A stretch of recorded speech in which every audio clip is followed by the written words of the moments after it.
Hello and welcome to another episode on how to film and edit a product video at home. Now the video you just saw at the beginning was entirely shot and edited on the iPhone 12 Pro Max. If you guys have been following me for a while now, you know that I like to shoot product videos at home on my iPhone. The quality you get out of it is just amazing, especially with the new iPhone 12 Pro Max. Now in this video, I will show you how I use the iPhone 12 Pro Max to film this short perfume commercial and show you the editing process behind it using LumaFusion. For the product video, I've set up a gray backdrop. To remove the wrinkles, I had to steam iron the backdrop and tighten it using clamps and gaffer tape. Having a backdrop made out of cotton definitely takes more time, and I would suggest you get a backdrop made out of paper. It's a bit pricier, but you'll save time and get better results. By the way, all the products mentioned will be in the video description below. I then used the sideboard and placed it a bit further away from the background. This way I can create more depth and have the object in focus and the background out of focus. It also keeps the background darker and makes wrinkles look less obvious. Now for the product, I placed a black acrylic backdrop to the bottom. It creates a reflection that gives the product more depth. Important is to clean the surface using glass cleaner to remove fingerprints and get rid of dust particles because these can quickly become noticeable in the shot. Below, I added a motorized turntable to create some movement. You could also use a cheap turntable from IKEA, that would work too. To set up the camera, I used a basic tripod and mounted the SlidePod E since it extends and allows me to position the camera more easily. You don't necessarily need one, but for this setup, it worked really well, and I can use the app to control it. To mount the iPhone, I used a tripod adapter and positioned the iPhone upside down that allows me to easily slide with the camera in and out. To create these cinematic lighting effects, I'll be using the TL60 tube lights, which Godox was friendly enough to send me. One of the great features is that you're able to control the light using the Godox Light app. So when opening up the app, I can actually control the lights remotely, which makes it really convenient to use. I can change color temperature, the tint, adjust the intensity of the light. There are also different lighting modes available, so I can create a special lighting effect such as laser, flash, RGB cycle, and also select a specific color for creative purpose. In most of the shots, I set the color to blue since it looks great and I wanted to bring out more of that color in the product. In the behind the scenes section, I will show you how I used these lights. As for the camera settings, I will be using Filmic Pro since this allows me to have full control over my camera. Opening it up in these settings, I will set my resolution to 4K that allows me to crop and correct my composition. Another benefit that I'm able to create is a digital zoom in without any quality loss since I will be exporting the project in 1080p. The encoding rate is set to 10-bit that captures more information, resulting in a higher image quality. For the frame rate, I will set it to 25 frames per second since I live in a PAL region. If you live in an NTSC country, you can use 24 frames per second. These frame rates will give you cinematic results. Since I won't be using the audio, I will turn it off. For the entire video, I will be using the wide lens since it has an aperture of 1.6 that separates the object better from the background. Image stabilization is turned off since I will go for static shots mostly. I leave the guidelines enabled for setting my composition. With the square, I can set my focus. When using autofocus, it's important that the object is well lit so that the autofocus can work accurately. Since I will be moving the light in most of the shots, I first position the object, set my focus using enough light, and lock it. This way, no changes will occur. Next is to tap hold the circle to open up the exposure controls. I set my ISO to its lowest number to avoid noise in my image. Since I will be shooting in 4K 25 frames per second, my shutter speed is set to 1/50 of a second. Next is to set and lock my white balance. I have created a preset in which the temperature is set to 5600 Kelvin. The tint is set to 10 because I want to reduce some of the greenish color cast. If you have a hard time setting your white balance, you can go with the auto function. Just make sure to lock it to prevent color shifts. The picture profile is set to natural. I could use log V3, but it would create a very flat and desaturated image, which makes it hard for me to see what I'm actually shooting. Last, I will tap on the timecode to reveal the histogram to better analyze the exposure in my image. To have better control over the lighting situation, I lower the curtains to make the room pitch black. So let's now move on to the behind the scenes, where I will give you 5 tips on how to shoot a product video creatively. So tip number 1 is to light for reflections. So for the first shot, I've placed the light on the opposite side and positioned it in a way so that the light would reflect off the object. Since a product is so translucent, you really have to think about where to position the light. What's great about using the tube lights is that it's mobile and can be placed on a flat surface without having it fall. Work around the object and look for reflections. This gives the product more structure and depth. I have set both lights to blue to bring out the blue colors of the product. I then use the app to turn each light on to create this light revealing effect. Tip number 2 is to use your laptop screen as a backdrop. For the second shot, I used the screen of the MacBook Pro as a backdrop. On ArtGrid, I searched for water splash, downloaded it, then placed the object in the center and played the video as a loop. I used one of the tube lights, which was set to daylight temperature, to light it from the front to make the logo more visible. This setup worked pretty well since the object was translucent and made it look realistic. So no need for you to film a water splash, you can also use stock footage for that. If you're interested, I have a link below where you will additionally get 2 months for free. Tip number 3 is to use backlighting. Backlighting the product makes it pop more and makes it feel more three-dimensional, and also directs the viewer to the product. So in this shot, I went a bit further and made the lights visible in the shot. I swung it behind the object, which I thought gave it an interesting look. Now, when shining light directly to the camera, it creates these lens flares, which I thought looked good. Tip number 4 is to add movement. For the fourth shot, I used a motorized turntable so that the object would rotate. It's important to add movement when shooting products because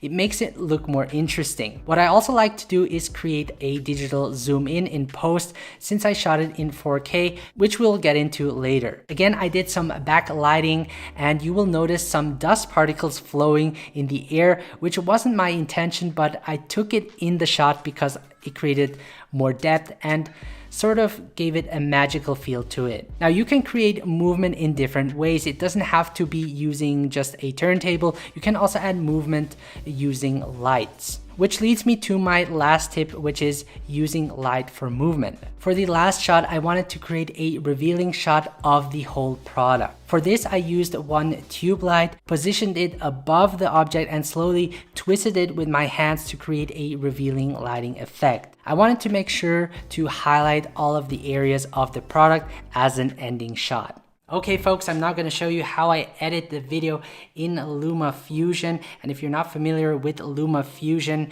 it's an advanced editing app that is unfortunately only available for iOS users. For a one-time payment of $30, you get access to all of its features. I personally like to use LumaFusion when I edit on the go, just because the interface is so intuitive and there are also a lot of advanced functions in it. Now, if you're an Android user, you might want to take a look at InShot, which is also a great editing mobile app that you can download for free. And it also offers a lot of great editing tools, but is limited. With LumaFusion, I just have more advanced features. The video files are in the video description below that you can download if you want to follow along. If you're wondering about this setup, I have the iPhone 12 Pro Max attached on a mini tripod using the Light Chaser Pro. I actually created a video a week ago about this, so make sure to check that out if you haven't seen it. And on top, I have a microphone which is connected to the Sony a7S III so that you guys can hear me clearly. And the reason why I've set it up this way is because I can use my mouse and it's easier for me to demonstrate when doing a screen recording because I have the pointer and can show you exactly what I did. So let's now hop into LumaFusion. So I already edited the video and I'm gonna play it back for you so that you can see how I've done it.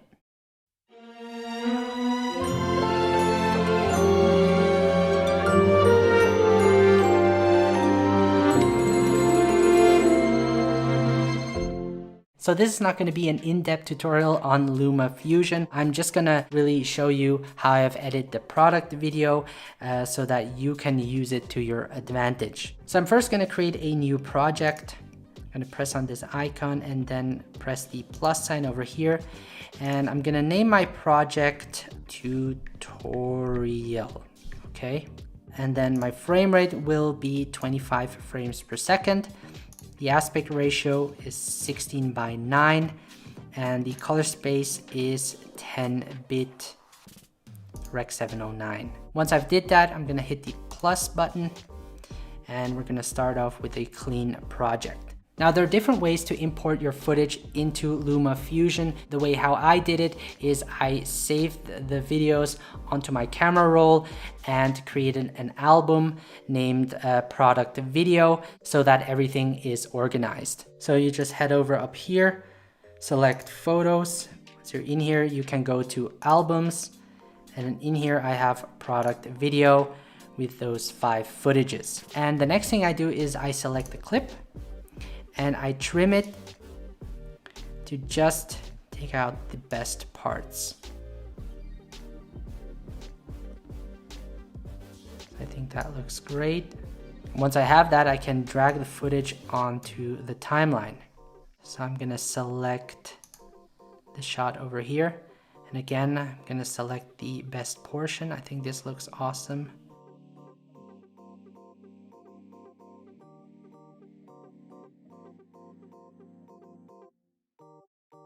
So you'll notice that the footage is upside down, and I can easily change that by double tapping on the clip. And I'm gonna head over to the transition tool over here, and I'm just gonna flip it. Boom. What I'm also gonna do is frame it. Since I shot it in 4K, I can also crop in a bit, like so. And I'm also gonna set the horizon because that is off too. I'm gonna head to the rotation and I'm just gonna click on the arrow like this. And I think this looks good. This is how it looks like. Looks pretty nice, right? And I'm gonna do that for the other clips as well. I'm gonna flip and just correct the horizon and composition.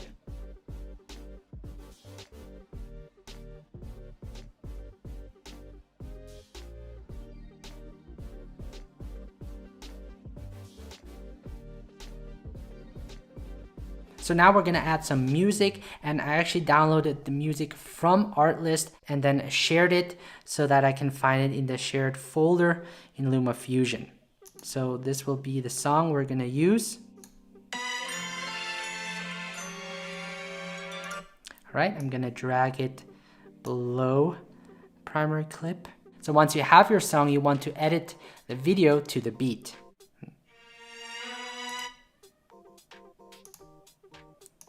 Trim this a little bit more.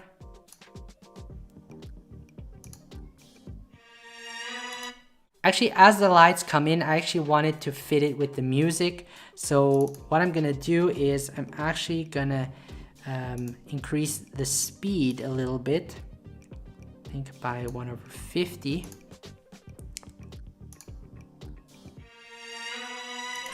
Works great. And here's another beat cut to. A little bit more.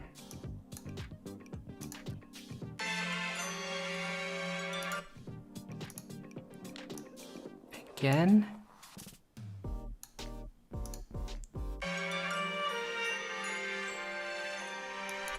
And then over here, I'm gonna cut it to reveal the ending.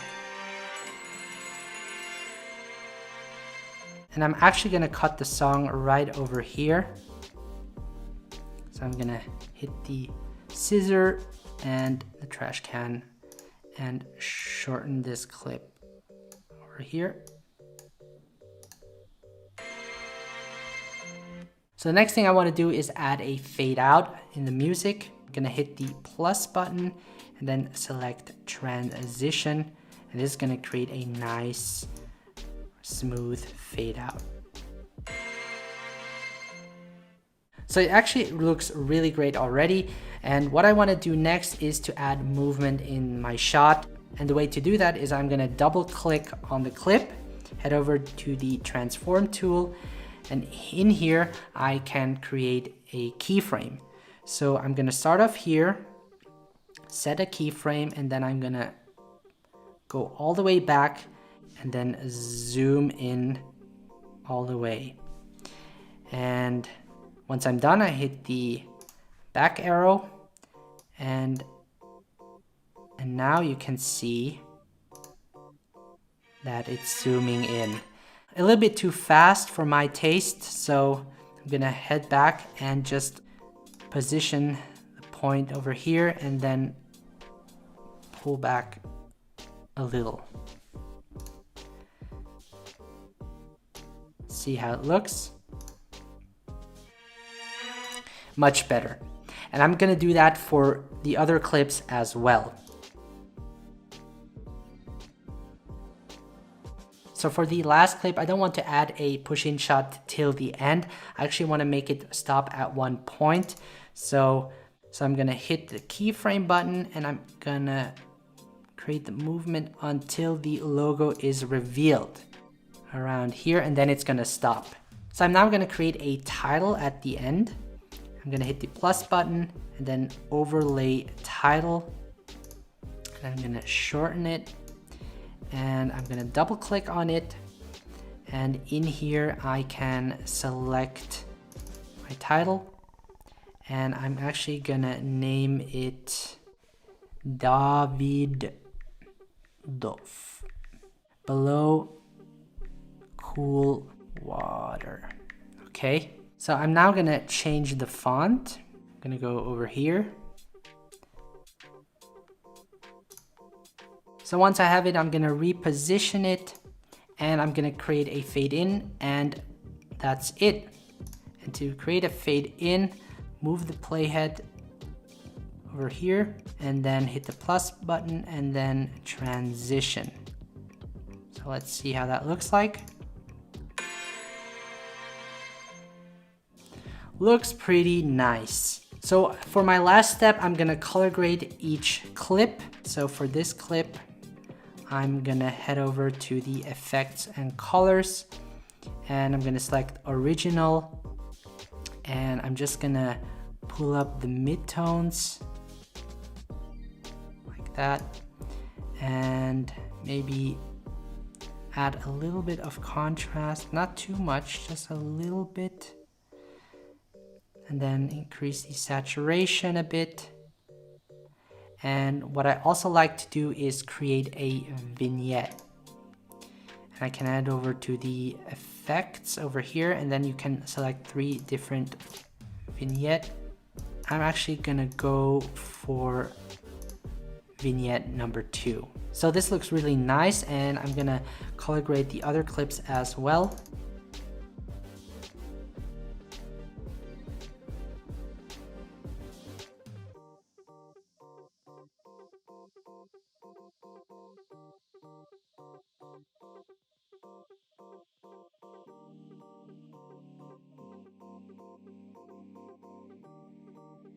So to export the video, head over to this icon over here, go to movies, and then select photos, so it will be saved to our camera roll.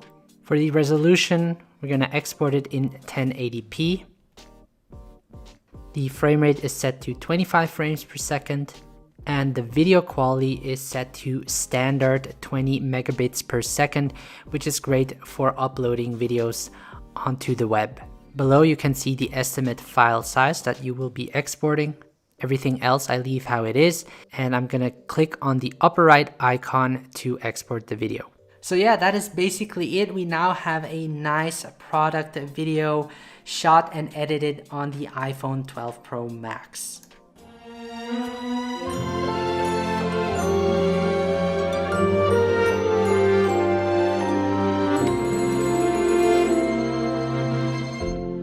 As you can see, you don't have to have a huge setup to create a nice product video. Start off with what you have and use the things laying around to create your product video. These product videos can be easily done at home, and the more you practice, the better you will get at it. Important for you to keep in mind is that a product doesn't move, it doesn't do anything in fact, and that is where you have to figure out how to make the product come to life and making it engaging for the viewers to watch. Hopefully you got something out of this video. If you did, leave a like and let me know in the comments what type of product videos you like to shoot with your smartphone. If you're new to this channel, make sure to subscribe so that I can keep creating awesome videos for you guys. Make sure to follow me on Instagram at Bennett Grazer, and if you haven't downloaded my free smartphone filmmaking guide, make sure to grab one for yourself, which will help you find the right gear and help you get started filming quality videos with your smartphone. If you want to know more about mobile filmmaking, here are 2 popular videos that you can check out that you will certainly love. Thank you so much for watching. Stay mobile, and I will see you in the next video.